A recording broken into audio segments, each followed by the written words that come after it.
रहे थे, मैच खेल भी नहीं रहे थे।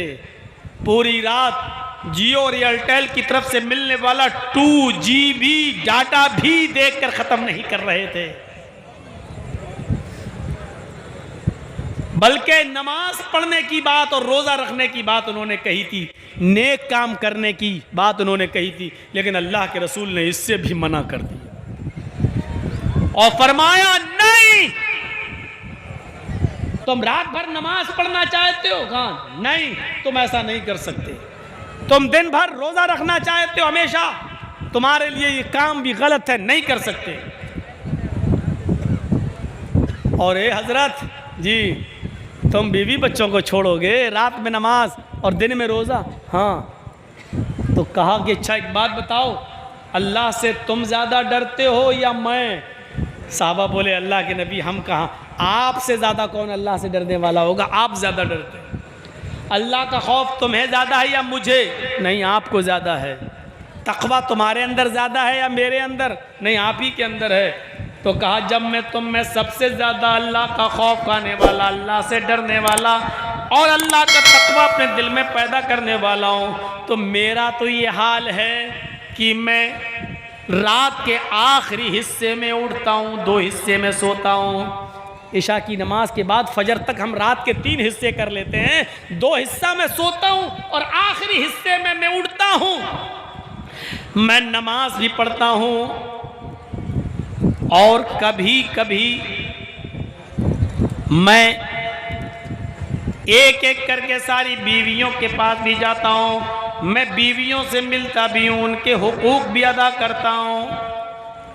मैं रात में सोता हूँ, आँख काक भी अदा करता हूँ। 2/3 रात गुजर जाने के बाद आखिरी हिस्से में रात के उठता हूँ तो मैं अल्लाह की इबादत भी करता हूँ। मैं रात में उठता हूँ, अपनी बीवियों के पास भी जाता हूँ, उनके हुकूक भी अदा करता हूँ। मैं महीने में कुछ दिन नफली रोज़े भी रखता हूँ और छोड़ता भी हूँ। मेरे पास बीवी है, मैं बीवी के पास भी जाता हूँ। मैं दिन में रोज़ा रखता भी हूँ और छोड़ता भी हूँ। मैं रात में सोता भी हूँ और 2/3 रात गुजर जाने के बाद रात में उठकर मैं अल्लाह की इबादत भी करता हूँ। यही मेरा तरीक़ा है, यानी तुम्हें भी ऐसा ही करना है। पूरी पूरी रात नमाज में गुजार रहे हो, गलत है। हमेशा रोज़ा रखोगे, कभी नहीं छोड़ोगे, ये भी गलत है। और बीवी बच्चों को छोड़कर नमाज और रोज़े में पड़े रहो तो ये भी गलत है। फरमाया जो मैं कर रहा हूँ वही मेरी सुन्नत है। फमन रग़िब अन सुन्नती फलैसा मिन्नी, अगर तुमने मेरी सुन्नत से मुंह मोड़ा, मेरे तरीके पर न चले, रात रात भर नमाज पढ़ते रहे और दिन भर रोज़ा रखते रहे, अपने बीवी बच्चों के करीब नहीं गए, अपने बीवी और बच्चों के हुकूक को पूरा नहीं किया, फलैसा मिन्नी, तो आज के बाद तुम हम में से नहीं। यानी रात भर नमाज पढ़ने के बावजूद भी तुम मुसलमान नहीं कहलाओगे, इस्लाम के अंदर तुम्हारी एंट्री नहीं होगी। गौर करो, रात रात भर नमाजों में गुजार देने वाला इंसान जब शरीयत पे नहीं चलता है और रात रात भर नमाज पढ़ने की कसम खा लेता है तो ये इंसान इस्लाम से खारिज हो रहा है।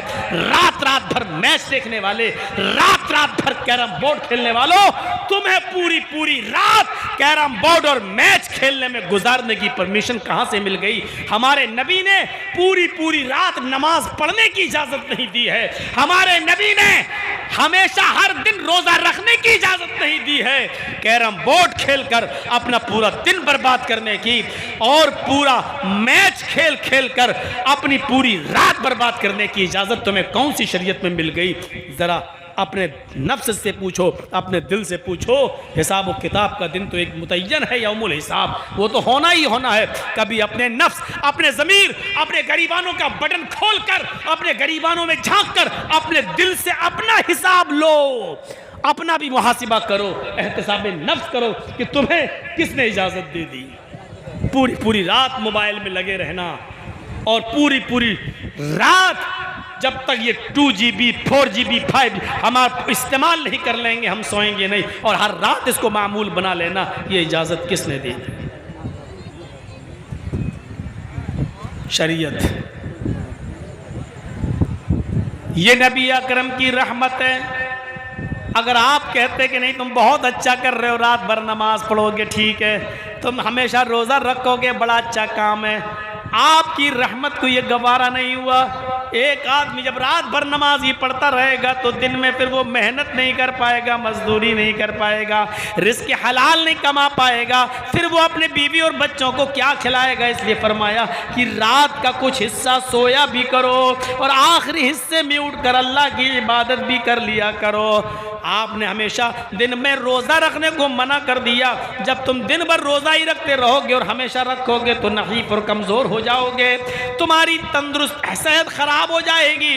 जब सेहत ख़राब हो जाएगी तो तुम अपनी बीवी और बच्चों के लिए मेहनत नहीं कर सकते हो, जल्दी कब्र के दहाने पर पहुंच जाओगे, फिर तुम्हारी बीवी और बच्चों की जिम्मेदारी किसके ऊपर आयद होगी।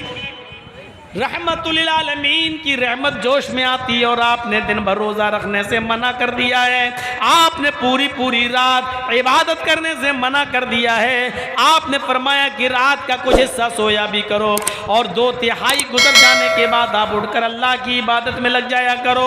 फिर आपने फरमाया कि महीने में 3 रोज़े रख लिया करो नफली, अल्लाह के यहाँ 1 नेकी 10 नेकी के बराबर होती है।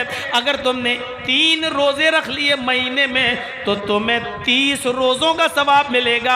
हर महीने 3 रोज़े रख लो तो गोया कि तुमने पूरे महीने रोज़े रख लिए हैं। आपने पूरे महीने रोज़े रखने से मना कर दिया, सिर्फ महीने में 3 रोज़े रखने की परमिशन भी दे दी ताकि तुम्हें सवाब भी मिलता रहे, रोज़ा भी रखते रहो और अपनी बीवी और बच्चों के हुकूक भी अदा करते रहो और मेहनत और मजदूरी करके कमा कर लाओ और अपनी बीवी और बच्चों को खिला और पिला भी सको। ये रहमतुल लिल आलमीन की रहमत है। अज़ीज़ुन अलैहि मा अनित्तुम हरीसुन अलैकुम बिल मोमिनीन रऊफ़ुर रहीम। वो मोमिनों के लिए कुछ ख़ास मेहरबान है। ये है उसकी रहमत। आइए, अल्लाह के रसूल सल्लल्लाहु अलैहि वसल्लम ने रमज़ान के महीने में 3 रातों में आपने तरावीह की नमाज जमात के साथ पढ़ाई, जिसको हम तहज्जुद भी कह सकते हैं और तरावीह भी। पहली रात पढ़ाई, काफ़ी लोगों ने पढ़ी। दूसरी रात पढ़ाई, पहले से ज़्यादा लोग मस्जिद में आए। तीसरी रात में पढ़ाई तो मस्जिद खचाखच भर गई। चौथी रात अल्लाह के रसूल नहीं आए बल्कि अपने हुजरे से खबर भिजवा दी कि जिसको भी ये नमाज पढ़ना है अलग अलग पढ़ ले, या 2, 4, 5, 6 लोग जमा होकर एक को इमाम बना लें और वो उनको नमाज पढ़ा दे। जिसको पढ़ना हो अपने घर में भी पढ़ सकता है, मैं नहीं पढ़ाऊंगा। सुबह जब अल्लाह के नबी वापस आए, लोगों ने कहा अल्लाह के रसूल अच्छा लग रहा था जब आप जमात के साथ तरावी की नमाज पढ़ा रहे थे, हम चाहते हैं कि आप नमाज जमात के साथ इसको पढ़ाते रहें और पूरे रमज़ान के महीने में जमात के साथ तरावी की नमाज का एहतिमाम करें, हम आपके पीछे नमाज अदा करना चाहते हैं। अल्लाह के नबी सल्लल्लाहु अलैहि वसल्लम ने फरमाया मैं कल की रात भी निकलना चाहता था, मैं चाहता था कि कल पढ़ाऊं, लेकिन कल मैं इसलिए नहीं आया कि जब मैंने देखा कि पहली रात हमने तरावी पढ़ाई तो तुम्हारी तादाद में अच्छा खासा इजाफा था, दूसरी रात में जब मैंने नमाज पढ़ाई तो तुम्हारी तादाद में और मजीद इजाफा हो गया, जब तीसरी रात मैंने तरावी पढ़ाई तो पूरी की पूरी मस्जिद खचाखच भर गई। मुझे डर महसूस हुआ ऐसा ना हो कि मेरा यह अमल अल्लाह रब्बुल आलमीन देखकर जिब्राईल अमीन को भेज दे और ये नमाज हमारे ऊपर फ़र्ज न कर दी जाए, हमारे ज़रिए ये हुक्म नाफिज न करवा दे अल्लाह ताला कि आज के बाद ये नमाज तुम्हारे ऊपर, तुम्हारी उम्मत के ऊपर ये नमाज फ़र्ज कर दी गई। मुझे इस बात का डर लगा कि ये नमाज कहीं फ़र्ज न कर दी जाए, जिब्राईल अमीन अल्लाह की तरफ से फ़र्जियत का ऐलान लेके ना जाए कि अल्लाह ताला ने आपकी उम्मत पर यह नमाज तरावी को फ़र्ज कर दिया है। मुझे डर लगा इसलिए मैं नहीं आया। मेरे भाइयों, नबी अकरम ने 3 रात नमाज पढ़ाई और जमात के साथ पढ़ाई, लेकिन चौथी रात में आप नहीं आए।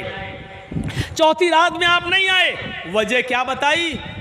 मुझे डर लगा कि कहीं ये नमाज अल्लाह ताला मेरी उम्मत पर फ़र्ज़ ना कर दे।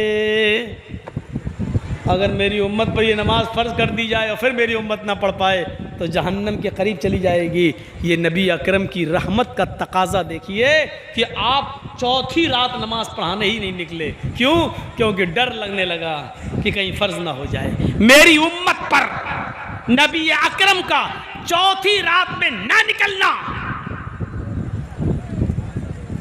रहमत है उम्मत के लिए।